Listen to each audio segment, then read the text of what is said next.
Assalamualaikum warahmatullahi wabarakatuh. Waalaikumsalam warahmatullahi wabarakatuh. Salam sejahtera untuk kita semua. Selamat malam. Saya berbahagia sekali ini. Malam ini saya berada di tengah-tengah warga Kota Bau-Bau ya.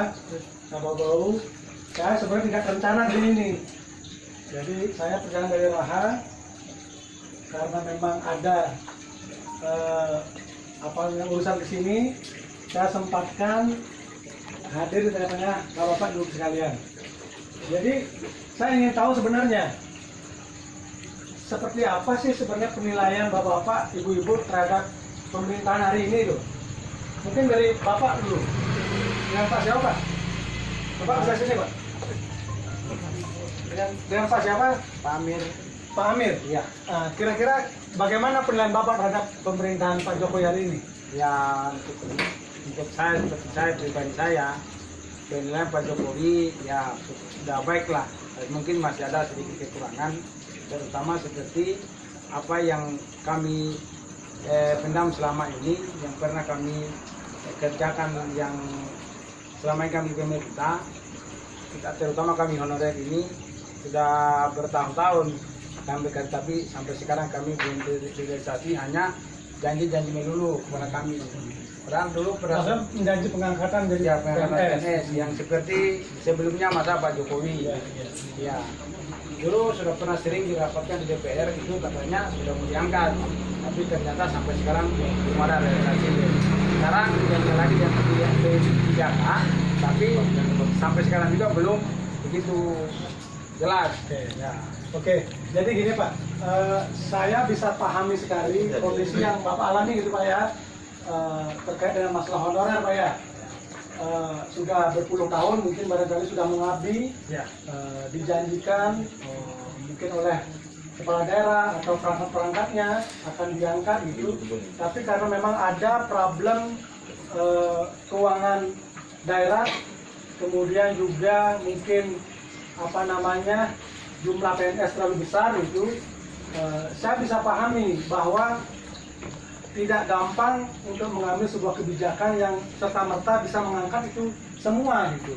Karena bagaimana juga ketika pemerintahan sekarang ingin menjadikan birokrasi yang akuntabel ini, bertanggung jawab, transparan dan kompeten gitu, tentu perekrutannya membutuhkan sebuah penilaian gitu. Saya bisa pahami, oleh karena itu mungkin masih terkendala, sehingga ini butuh penyelesaian yang lebih penyelesaian lebih mendekati dari sisi kemanusiaan. Saya memahami sekali, cukup lama Bapak mengabdi ya, perjuangannya sudah sampai ke DPR dan seterusnya gitu. Mudah-mudahan juga menjadi bahan pertimbangan. Yang lain barangkali Pak, Bapak menilai pemerintahan hari ini seperti apa Pak? Kan saya lihat, kalau saya pribadi Pak ya, Pak Jokowi sudah membangun Indonesia sudah di mana-mana nih Pak. Membangun infrastruktur, membangun pelabuhan, membangun bendungan, dan lain-lain. Menurut Bapak, apa yang Bapak rasakan langsung? Oh ya, selama pemerintahan Jokowi kurang lebih 4 tahun ya.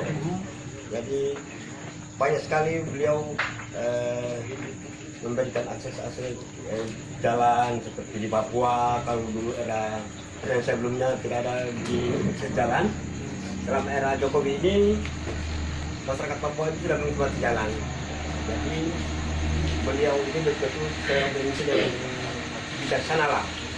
Kalau dulu 5 tahun kemarin itu tidak ada apa-apa dirinya, sekarang selama beliau jadi presiden ini sudah ada akses jalan, tol laut, dari seperti harga semen disamakan dengan Jawa dengan Papua, itu terasa sekali.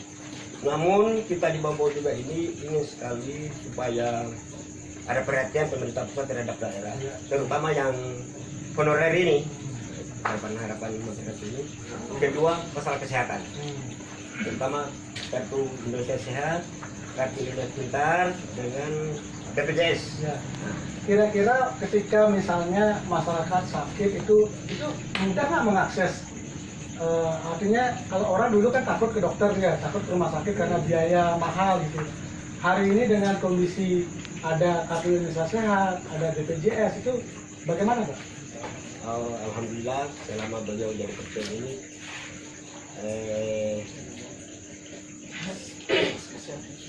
kesehatan, artinya pelayanan kesehatan khususnya di Kota Lebih Bogor baik. ini sudah lebih baik. Nah, masyarakat itu kalau dulu itu masih ke dokter, dengan adanya BPJS itu dipermudah. Harapan saya mudah-mudahan layanannya lebih luas, mencakup lebih luas, menjangkau masyarakat lebih luas, sehingga kebutuhan dasar utama kesehatan masyarakat itu bisa dijamin oleh pemerintah, gitu Pak ya. Dari ibu-ibu barangkali Bu. Nah, dari sisi ibu-ibu nih, apa sih sebenarnya yang sudah dirasakan bahwa pemerintah ini sudah sangat perhatian terhadap layanannya gitu. Baik, cuma mau ajak Jokowi ke bau-bau ya.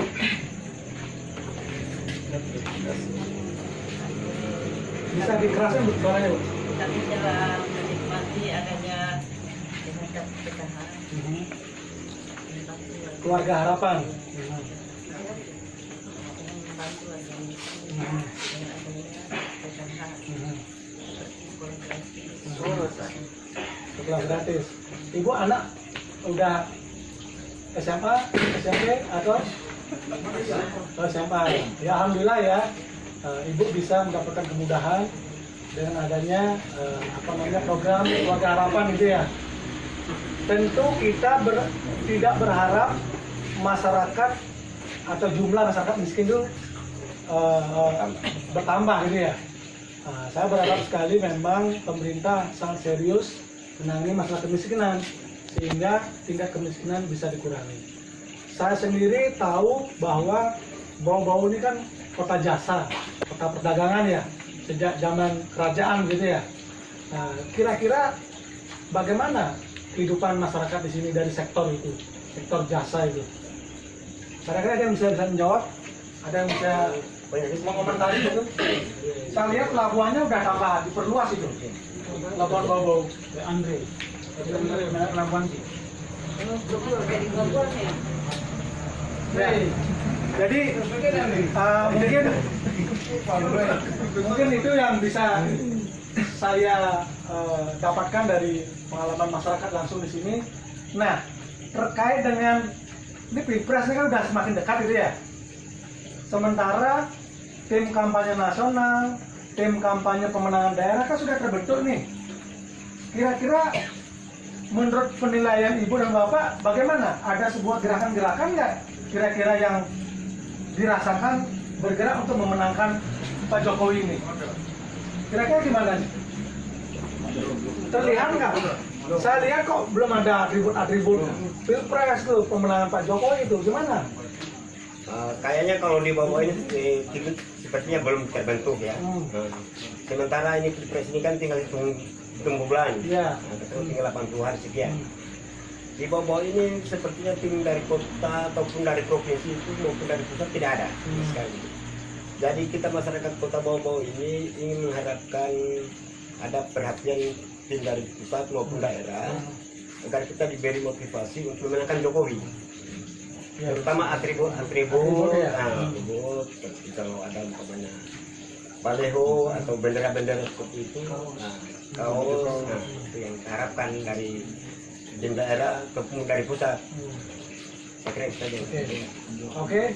Terima kasih Pak ya atas penilaiannya, masukannya.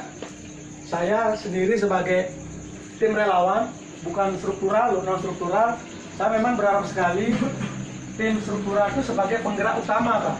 Bagaimana bekerja memobilisasi masyarakat dalam rangka memenangkan Pilpres ini. Karena saya pikir kalau sesuatu tidak diperjuangkan, tidak bekerja, kita tidak bisa mengharapkan hasil. Nah, maka dari itu besar harapan saya, nah ini juga masukan daripada masyarakat itu, agar tim kampanye yang sudah dibentuk secara struktural itu bisa memaksimalkan kerja-kerjanya.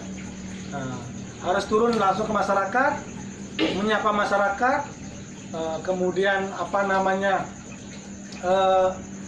mengambil aspirasinya, sehingga ada tindak lanjut bagaimana upaya-upaya dalam bekerja memenangkan Jokowi.